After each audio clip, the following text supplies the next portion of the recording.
Hey everyone! Today we are diving into some absolutely incredible VR experiences that you can play right now. And the best part, they are completely free and you don't have to download a single thing. Seriously, all you need is the browser that's already on your Quest headset. So let's jump in. I mean, just think about it for a second. What if you could skip all that hassle? No more waiting for massive files to download, no more going through installation steps, and definitely no more agonizing over which games to delete to make room on your headset. What if you could just click a link and start playing?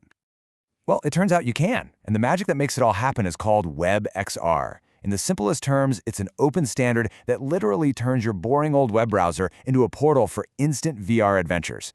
It is the secret ingredient for everything we're going to look at today. So let's just break this down. With a native app, right, you have to go to the store. You have to install it. It eats up your storage. But with WebXR, you just need the browser. You get instant play, it uses zero storage space, and you know what? It's always up to date. The main takeaway here is just so good. Zero install, instant play. You might be wondering, okay, but how does this work on my specific headset? That's where something called the WebXR Device API comes in. The easiest way to think about it is like a universal translator. It's this universal language that lets any website talk to any VR headset, which means these experiences work on your Quest today, and they're going to work on the headsets of the future too. All right, here is our treasure map for today. We are about to uncover 5 incredible hidden gems. We've got music, we've got sports, we've got some seriously mind-bending mixed reality, each one showing off just what WebXR can do. First up, we've got Moonrider, and look, this is not just some little tech demo. This is a massively popular VR rhythm game that thousands of people, right now, are playing every single day completely for free in their browser. And you can try it this very second. Just open up the browser on your Quest, type in moonrider.xyz. That's it. Hit enter, and you are in the game. The gameplay is just so much fun. You're basically surfing this neon musical highway, hitting notes with sabers or your fists. But the real game changer? There are thousands of community-made song maps, and they're all available instantly. And get this, the stats are insane for a web game. We're talking 2,000 to 3,000 daily players and a 50% player retention rate. That is solid proof that a web game can be just as sticky and engaging as any app you'd buy in the store. So how on earth is this possible? Well, it's built using something called A-Frame. It's basically a framework, kind of like a set of building blocks, that makes it way easier for web developers to create VR content. Sure, the visuals might be a little simpler than some big-budget native games, but for this level of accessibility and fun, it's an amazing trade-off. Okay, let's move on to our second gem, Above Par Adadovsky. Now get ready, because this is a stunningly beautiful mini-golf game with physics so good, it proves WebXR can absolutely go toe-to-toe with the quality of games you'd normally pay for. You can find this one at oveparadovsky.com. And honestly, this is the perfect game to show a friend who's new to VR. It's a concept everyone gets, there's no pressure, and it just works instantly.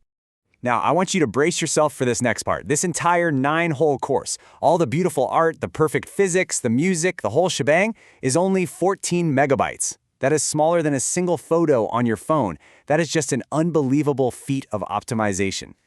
So how do they get that pudding to feel so real? The secret is NVIDIA physics. That's the same physics engine used in huge game engines like Unity, but it's running inside a browser tab. This is possible thanks to a technology called WebAssembly, or WASM, which is kind of like a turbocharger for your browser. It lets it run really complex code super fast. The result? A perfectly smooth 90 frames per second on a Quest 2. Our third gem is a little different because it comes directly from Meta. It's called Project Flowerbed, and it's not just a game, it's a living, breathing showcase designed to show developers just how beautiful and complex a WebXR world can really be. Finding this one is easy. Just open up your Quest browser and search for Project Flowerbed. In seconds, you'll be whisked away to your own private island, this really peaceful, meditative sandbox where you can just relax and create. The experience itself is just super chill. You explore your island, you plant these beautiful flowers and trees, and you can actually watch them grow over time. But the real reason this exists is to be a technical case study. It's showing off high-end graphics techniques, like physically based rendering, which makes light bounce off things realistically, and dynamic shadows, all running like a dream inside the browser. All right, get ready for a trip because our fourth gem is a serious mind bender. It's called spatial fusion, and it basically tears a hole in your reality, merging a wild sci-fi world directly into your actual physical room. For this one, head over to spatialfusion.io. This isn't just virtual reality anymore. This is true mixed reality, using your Quest pass-through cameras to bring the game right into your living room. Now, the setup is super simple. Just double-check that your room is set up in your Quest settings, then go to the website and hit that big Launch XR button.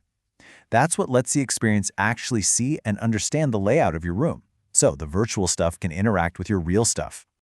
So how does it pull this off? It uses tech called plane detection to scan your walls and your furniture, which lets virtual things bounce off your real-world objects. And even cooler, with something called XR anchors, it can actually remember where you put things. So you could set up a whole scene, leave, and come back days later, and it'll all be exactly where you left it. For our final gem today, let's take a little peek into the future.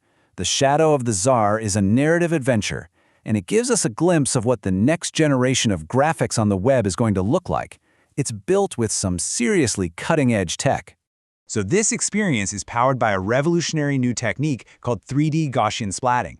Now, instead of building a 3D scene with polygons, it basically creates a photorealistic world from a cloud of images. The best way to picture it is like a super advanced 3D photograph that you can actually walk around inside of. The result? Unbelievably detailed worlds that load almost instantly and run smoothly. This is a potential game changer. And all of this brings us to this really powerful idea from the creator of that mini-golf game. He said, "We think the already very real internet is the best expression of the metaverse." The point is, maybe this idea of the metaverse isn't some distant thing we have to build. Maybe it's already here, just waiting for us on the open, accessible web. So, you might be asking, how can I find more of these? Well, you can become a treasure hunter yourself.